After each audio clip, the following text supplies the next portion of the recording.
로마서 3장 21절부터 22절까지입니다. 시작. 이제는 율법 외에 하나님의 한 의가 나타났으니 율법과 선지자들에게 증거를 받은 것이라. 곧 예수 그리스도를 믿음으로 말미암아 모든 믿는 자에게 미치는 하나님의 의니 차별이 없느니라. 아멘. 네, 우리가 지금 구원에 관하여서 하나님의 말씀을 배우고 있습니다. 특별히 이신칭의, 믿음으로 말미암아 의롭다함을 얻는다. 우리 입장으로는 이신득의라고 했습니다. 믿음으로써 의롭다함을 얻는다. 로마서 3장 21절 22절에서 설명하기를 율법 외에 하나님의 한 의가 나타났으니 이것이 무엇이냐? 예수 그리스도를 믿음으로 말미암아 모든 믿는 자에게 미치는 하나님의 의다 라고 설명하고 있습니다. 예수 그리스도를 믿음으로 하나님으로부터 부여받는 의, 나의 의가 아닌 것이죠. 나의 행함의 결과가 아닌 예수 그리스도를 믿는 그 믿음으로 말미암아 하나님으로부터 너는 의로워졌다. 너는 죄가 무효되었다. 너는 하나님의 자녀로 입양되었다. 라고 선언하시는 법정적인 의요, 하나님의 자녀로 하나님과의 관계가 회복되어지는 관계적인 의라고 계속 설명을 드렸습니다.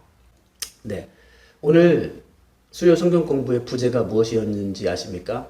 믿음은 구원의 조건인가? 은혜의 선물인가? 정답을 먼저 말씀드리자면 믿음은 구원의 조건이 아닌 하나님으로부터 부여받는 은혜의 선물인 것입니다. 이신칭의가 무엇이냐? 은혜로 값없이 의롭다함을 얻음을 말하는 것이 바로 이신칭의라는 것입니다. 우리가 로마서 3장 아까 전에 21절 22절 읽었는데 그것을 24절에서 이렇게 설명하고 있습니다. 그리스도 예수 안에 있는 구속으로 말미암아 하나님의 은혜로 값없이 의롭다 하심을 얻은 자 되었느니라. 믿음으로 의롭다 함을 얻는다라는 것을 풀어서 설명하자면 은혜로 값없이 의롭다 함을 얻는다라는 것이죠. 은혜, 값없이 의롭다 함을 얻음. 네. 그래서 믿음의 동의어는 은혜 그리고 선물이라는 것입니다.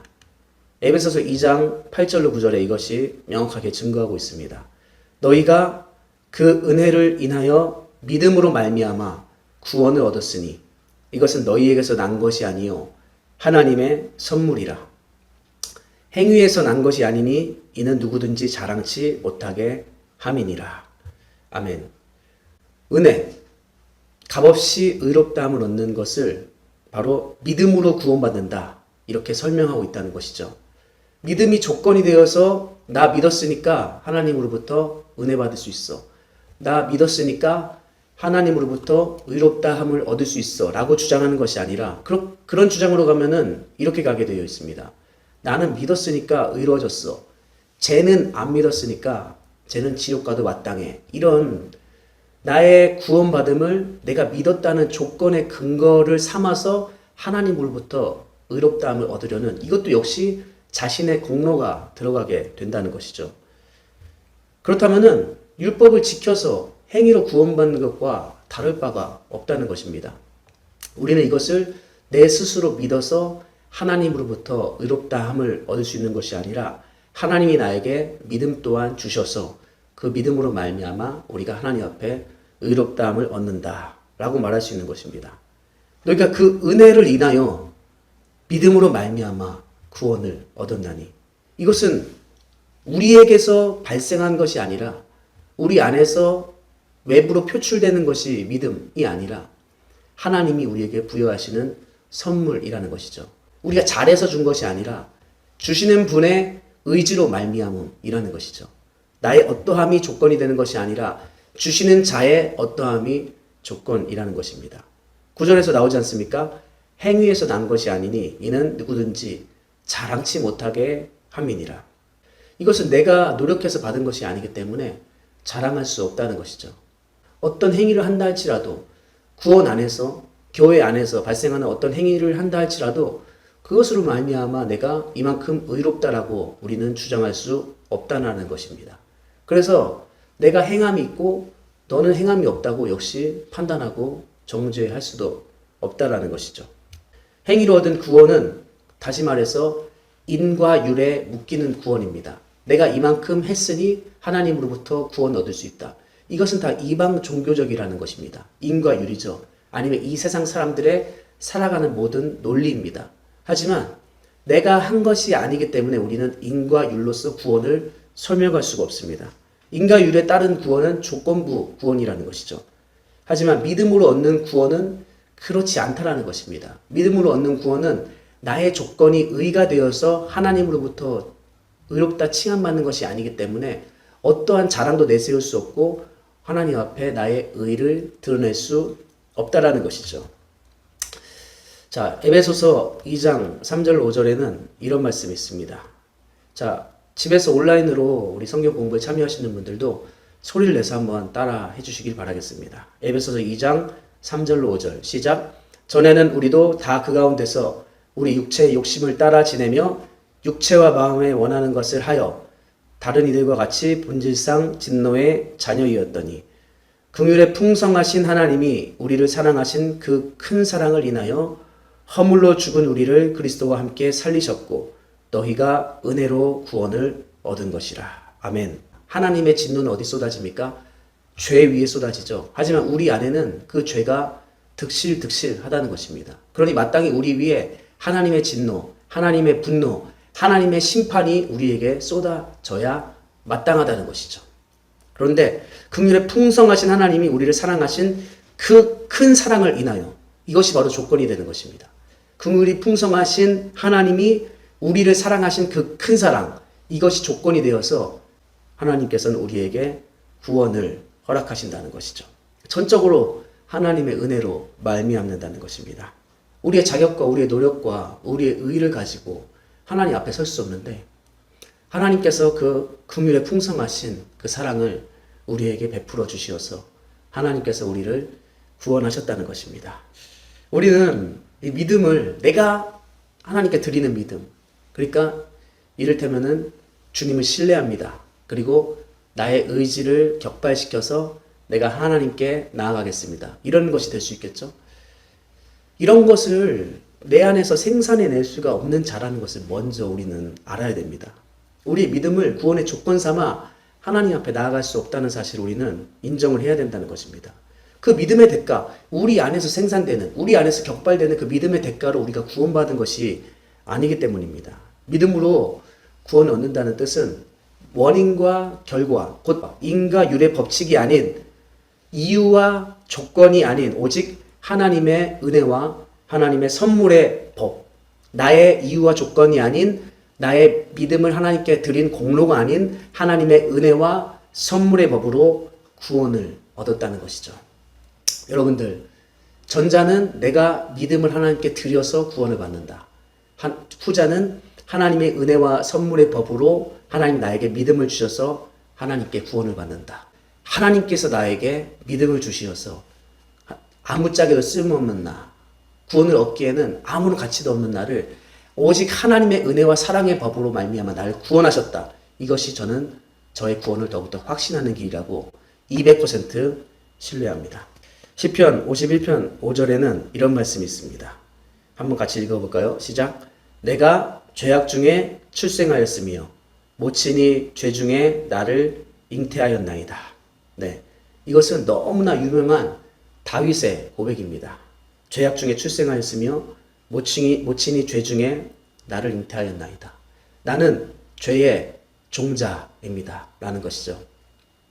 다윗은 여러분들 정말 위대한 신앙의 위인입니다. 하지만 성경은 다윗이 신앙의 위인이니 너희도 다윗의 그 예배 형태와 하나님을 섬기는 모든 모습을 본받으라 라고 단 한 번도 우리에게 말하고 있지 않습니다. 그저 우리가 기독교 영웅주의에 입각해서 다윗에게서 다윗이 잘한 부분을 뽑아내서 우리가 그것을 나의 규칙과 본보기라고 삼는 것이지 성경은 그렇게 말하고 있지 않다는 것이죠. 오히려 성경은 다윗의 정체가 바로 사무엘하 11장에서 바세바를 범한 후에 나단 선지자로부터 너는 죄인이라고 책망받은 후에 이렇게 기록한 시편 51편에서 다윗의 정체성을 찾을 수 있다라는 것입니다. 다윗의 정체성은 그렇게 유명한 업적을 하나님께 드려서 하나님으로부터 의롭다함을 받은 자가 아니라 나는 죄악 중에 출생하였으며 모친이 주중에 나를 잉태하였나이다. 이것이 바로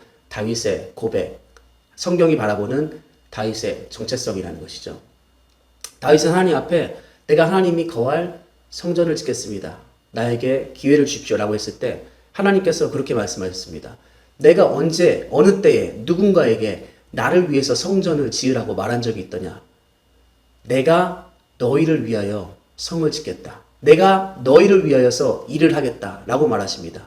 이 시편 51편 5절은 우리가 어떠한 존재인지를 아주 분명하게 보여주고 있습니다. 또 한 사람의 고백을 들어볼까요? 이것은 우리가 신약 성경에서 너무나 잘 알고 있는 바울의 고백인 것입니다. 로마서 7장 24절입니다. 시작. 오호라 나는 공고한 사람이로다. 이 사망의 몸에서 누가 나를 건져내랴. 아멘. 네. 오호라 나는 곤고한 사람이로다. 사망의 몸에 묶여있다 라고 자신을 표현하는 것입니다. 고대 로마 시대에는 가장 사람들이 두려워하던 형벌이 바로 십자가 형벌이었습니다. 그런데 로마에서 고안한 형벌 중에 십자가 다음에 잔인한 형벌이 있었는데 그것이 바로 사망의 몸, 그 시체에다가 사람을 묶는 것이었습니다. 자신이 누군가를 죽였습니다. 그런데 그 죽인 시체와 자신을 꽁꽁 묶어놓는 것입니다. 그 시체에서 나오는 피고름과 그리고 시체가 썩어 들어가면서 생기는 모든 더러운 것들이 그 사람에게 흘러내립니다. 시체와 한 몸이 되어서 그 부패한 시체에서 나는 그 썩은 내가 그 사람에게서 동일하게 난다라는 것이죠. 시체와 한 몸이 되는 것입니다. 이와 마찬가지로 내 속에 이렇게 부패한 자가 있다. 오호라 나는 공고한 자로다. 이것은 좀 완곡한 표현입니다. 나는 부패한 인간이로다. 나는 썩은 인간이로다. 내 속 안에서 나타나는 것은 온갖 더러운 것밖에 없느니라. 로마서 1장에서도 또 마가복음 7장에서도 동일하게 증거하고 있습니다. 사람 속에서는 선한 것이 생산될 수 없다. 사람 속에서는 악한 것만 생산된다. 불의한 것만 생산된다. 추악하고 탐욕스럽고 더러운 것만 생산된다 라는 것이죠. 지금 함께 말씀을 듣는 또 성경 공부에 참여하는 사람들 중에서 이 정말 전적으로 타락한 이 육체에서 벗어나서 나는 죄의 영향을 받고 있지 않아 라고 말할 수 있는 사람은 아무도 없을 것입니다.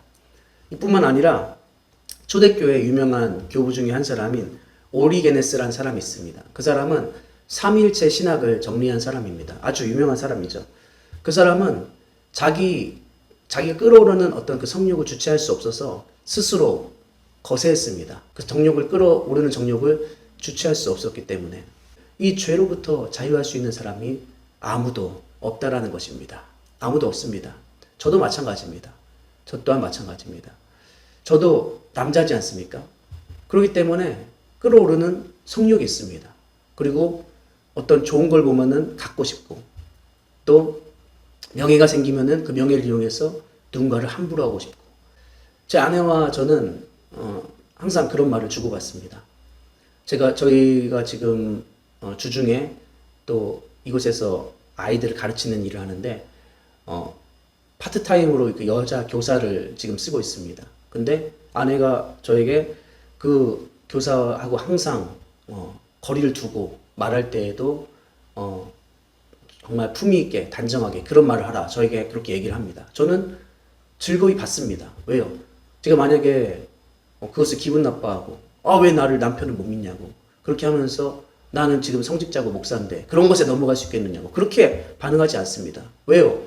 언제 어떤 모습 우리는 타락할지 모르기 때문입니다. 저도 마찬가지로 제 아내에게 그렇게 얘기를 합니다. 여보, 옷을 이런 거 입을 때는 조심해야 돼. 그리고 항상 어떤 모습을 우리가 죄 유혹에 빠질지 모르기 때문에 여보 이런 부분은 항상 조심해야 돼 라고 말을 합니다. 왜요? 제 아내도 마찬가지이기 때문입니다. 죄에서 벗어날 수 있는 사람은 아무도 없습니다. 타락한 본성을 지닌 채 우리는 태어났다라는 것이죠. 제가 제 아내와 함께 한 번은 등산을 간 적이 있습니다. 근데 그곳에서 남자와 여자가 지금 불륜을 시도하려는 그런 장면을 저희는 그 현장에서 직접 목격했습니다. 제 아내가 촉이 빠르거든요. 그래서 발견을 했더라고요. 그 얘기를 듣고 보니까 정말 그런 사이였습니다. 여러분들 산에 가서 불륜 커플을 잡아내는 방법을 아십니까? 어떻게 하냐면은 여보 소리를 지르면 여보 소리를 지르면은 당황해서 갑자기 이제 손을 놓는 커플은 불륜 커플이라는 그런 이야기가 있습니다. 어쨌든 이렇게 세상 사람이건 아니면 신자건 죄를 떠날 수 있는, 육체를 입고 사는 한 죄를 떠날 수 있는 자는 아무도 없다라는 것이죠. 오라 나는 공고한 사람이로다. 이 사망의 몸에서 누가 나를 건져내랴. 사도 바울은 목회 말년에 쓴 디모데 서신서에서 자기 자신을 죄인 중에 괴수라고 고백합니다. 어느 정도 사역을 했고 하나님 앞에서 정말 사람이 따라올 수 없는 그런 업적을 쌓았으면은 어느 경건의 정점을 찍어야 되는 것 아닙니까? 그런데 나는 죄인 중에 괴수라는 것이죠. 그것이 사도 바울이 무슨 자기 자신을 좀 더 좋은 사람으로, 경건하고 좀 겸손한 사람으로 보이기 위해서 그런 말을 했겠습니까? 아닙니다. 자신의 실제 고백이라는 것이죠. 그러니 이 속에서는 하나님을 향한 그 믿음을 고백할 수 없다는 것입니다. 하나님 앞에 나는 하나님을 섬기겠습니다. 하나님이 나에게 구원의 길을 열어주셨으니 저는 그것을 붙잡겠습니다. 라고 이 타락한 본성을 지닌 채 살아가는 자는 그렇게 믿음을 가지고 하나님 앞에 고백할 수 없다는 것이죠. 그렇다면 믿음은 하나님이 주시는 은혜의 선물이라는 것입니다. 인정이 되십니까? 우리 믿음의 조상 아브라함이 가진 믿음을 우리가 다시 한번 살펴보면서 이것을 다시 한번 증명해 보도록 하겠습니다. 로마서 4장 1절로 5절입니다. 천천히 한번 읽어볼게요. 그런즉 육신으로 우리 조상된 아브라함이 무엇을 얻었다 하리요? 만일 아브라함이 행위로서 의롭다 하심을 얻었으면 자랑할 것이 있으려니와 하나님 앞에서는 없느니라. 성경이 무엇을 말하느뇨? 아브라함이 하나님을 믿음에 이것이 저에게 의로 여기신 바 되었느니라. 여러분들 여기서 아브라함이 하나님을 믿음에 그래서 저에게 의로 여기신 바 되었느니라. 이것은 아브라함이 자신의 믿음을 조건 삼아 하나님으로부터 의를 얻어냈다는 것이 아닙니다. 4절에 나오지 않습니까? 일하는 자에게는 그 삭슬 은혜로 여기지 아니하고 빚으로 여기거니와 일을 아니할지라도, 그러니까 일을 한 다음에는 당연히 그 삭슬 받아야 된다는 것이죠. 그것을 은혜로 여기는 사람은 없고 임금으로 여긴다는 것입니다. 그런데 일을 아니할지라도 경건치 아니한 자를 의롭다 하시는 이를 믿는 자에게는 그의 믿음을 의로 여기신다는 것입니다. 아브라함이 하나님 앞에 의롭다함을 얻은 것은 그의 믿음이 조건이 되었다는 것이 아니라 하나님이 그에게 조건이 되었다는 것입니다. 하나님이 그에게 찾아오셔서 하나님이 그에게 믿음을 주시고 그래서 하나님을 믿음으로 말미암아 그것이 아브라함에게 조건이 되었다는 것이죠. 그러니까 구원의 믿음을 소유한 사람은 자기의 자랑이 없습니다. 자기의 자랑이 없습니다. 에베소서 2장 8절로 9절입니다. 너희가 그 은혜를 인하여 믿음으로 말미암아 구원을 얻었나니 이것이 너희에게서 난 것이 아니요 하나님의 선물이라. 행위에서 난 것이 아니니 이는 누구든지 자랑치 못하게 함이니라. 아멘. 만약에 믿음을 나의 구원의 조건으로 여기는 사람은 이러한 문제점이 생깁니다. 내가 믿었으니 나의 노력이 들어갔으니 자랑이 생긴다는 것이죠. 그런데 여기서 9절에서 에베소서 2장 9절에서 말하기를 이것은 행위에서 난 것이 아니니 누구든지 자랑치 못하게 함이라.